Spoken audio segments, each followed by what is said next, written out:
सम्मानित मुल्क के मालिकों, मैं बौद्ध भिक्षु सुमित रतन आज एक और राजवंश की गौरव गाथा आपके बीच में सुनाने और बताने आया हूं। उस राजवंश का नाम है शाक्य मौर्य राजवंश। भारत में इन्हें अलग अलग नामों से जाना जाता है। कहीं मेहता, कहीं कुनवी, कहीं माली, कहीं गहलोत, कहीं भुजबल, कहीं कुशवाहा, कहीं सैनी या अन्य और बहुत सारे नामों से इन्हें पूरे भारत में जाना जाता है। मैं आपको बता दूं, आज के 2500 वर्ष पहले शाक्य वंश एक छोटा सा राज्य था। कपिलवस्तु उसकी राजधानी थी। अभी तत्कालीन बीएसपी की सरकार में माननीय बहन जी के द्वारा सिद्धार्थनगर जिला बनाया गया। आज भी वो रजवाड़ा, आज भी वो अवशेष वहां उपलब्ध हैं। उसी परिवार में, उसी खानदान में राजा सिद्धोधन जन्म लेते हैं और उनके परिवार में सिद्धार्थ के रूप में एक राजकुमार पैदा होते हैं। आगे चलकर के वो राजकुमार सोतपन्ना, सृगदागामी, अनागामी, अरहत पद को प्राप्त करते हुए बुद्धत्व को प्राप्त करते हैं और बुद्ध बनते हैं और संपूर्ण मानव के लिए वो अपना मार्ग प्रशस्त करते हैं, आविष्कारक होते हैं। मैं बता दूं आपको, समकालीन राजा जो तथागत भगवान बुद्ध के हैं, जैसे राजा प्रसेनजित, राजा बिंबसार, राजा अजातशत्रु, राजा जेत, जमींदार अनाथ पिंडक, वर्धमान महावीर, ये सब तथागत बुद्ध के समकालीन हैं। इसके बाद ये परिवार छिन्न भिन्न हो जाता है, ये वंश छिन्न भिन्न हो जाता है और बहुत दिनों के बाद फिर इकट्ठा होता है चंद्रगुप्त मौर्य के रूप में।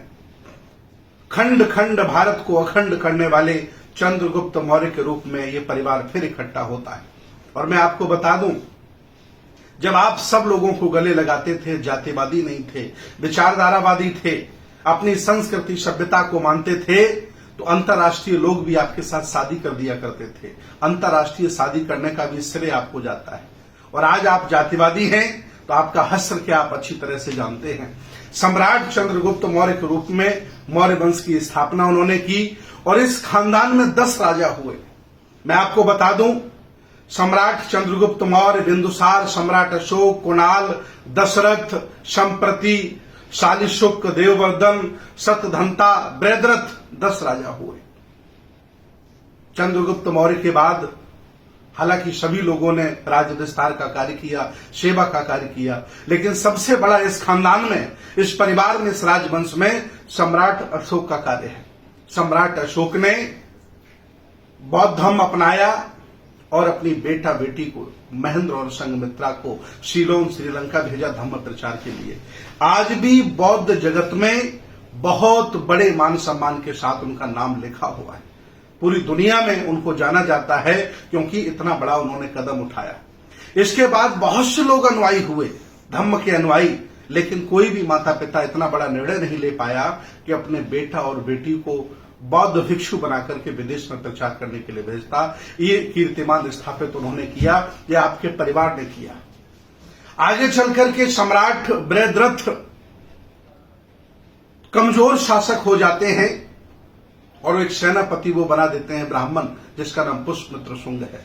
और वही पुष्यमित्र शुंग ब्राह्मण धोखे से, कपट से, छल से अपने राजा की हत्या कर देता है और स्वयं शासक बन जाता है।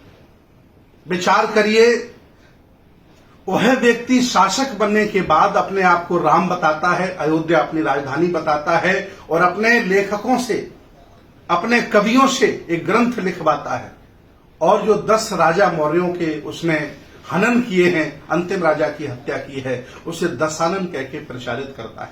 आज भी जगह जगह 10 सर वाला रावण फूंका जाता है, वो नहीं है। श्रीलंका में 5 बार गया हूं, रावण नाम का व्यक्ति वहां पैदा नहीं हुआ है। वो ये 10 मौर्य साम्राज्य हैं जिनका सर काटा जाता है, इनके सर फूंके जाते हैं 10 सर लगा करके। आज भी प्रथा कोई और नहीं, शाक्य, कुशवा, मौर्य सैनी समाज के लोग मनाते हैं। आज भी इनके घरों में चले जाइए, इनके खानदान के लोगों की, इनके पुरखों की जिन्होंने हत्या की, उनकी आपको रामायण इनके घरों में रखी मिल जाएगी, उनकी मूर्तियां इनके घरों में रखी मिल जाएंगी। इतना इन्हें ऐतिहासिक ज्ञान नहीं है। यही कारण है कि आज दिन तक ये परिवार अखंड भारत का राजा रहा।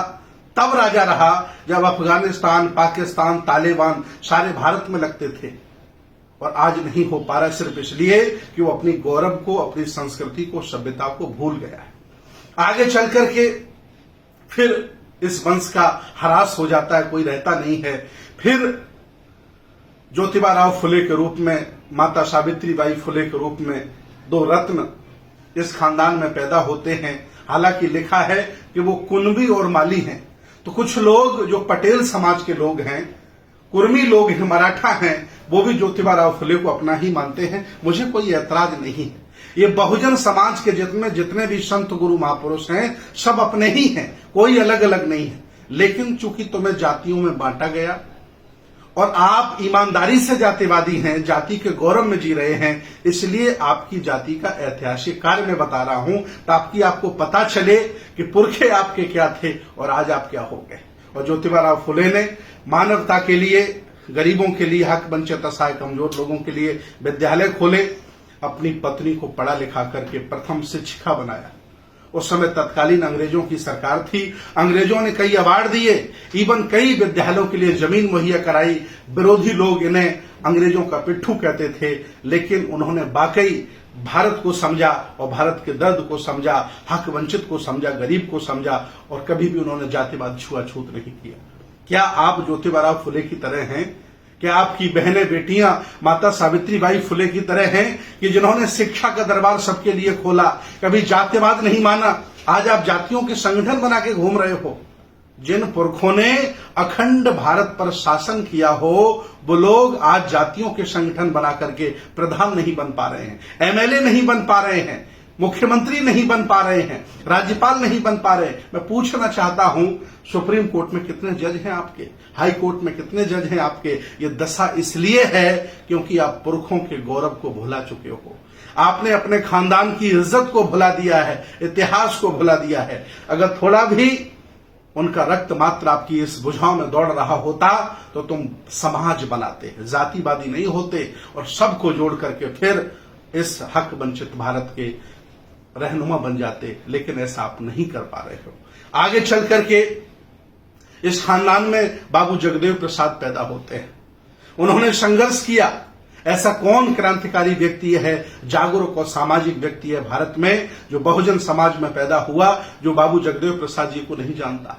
और कौन नहीं जानता कि उनकी हत्या किसने की, आखिर उन्हें क्यों मारा गया? ब्रयद्रथ को जिन्होंने मारा, उन्होंने ही जगदेव प्रसाद बाबू को मारा। और जिन्होंने आपको मारा, जिन्होंने आपके पुरखों की हत्या की, उनकी आप पूजा करते हो। लानत हमें आता है।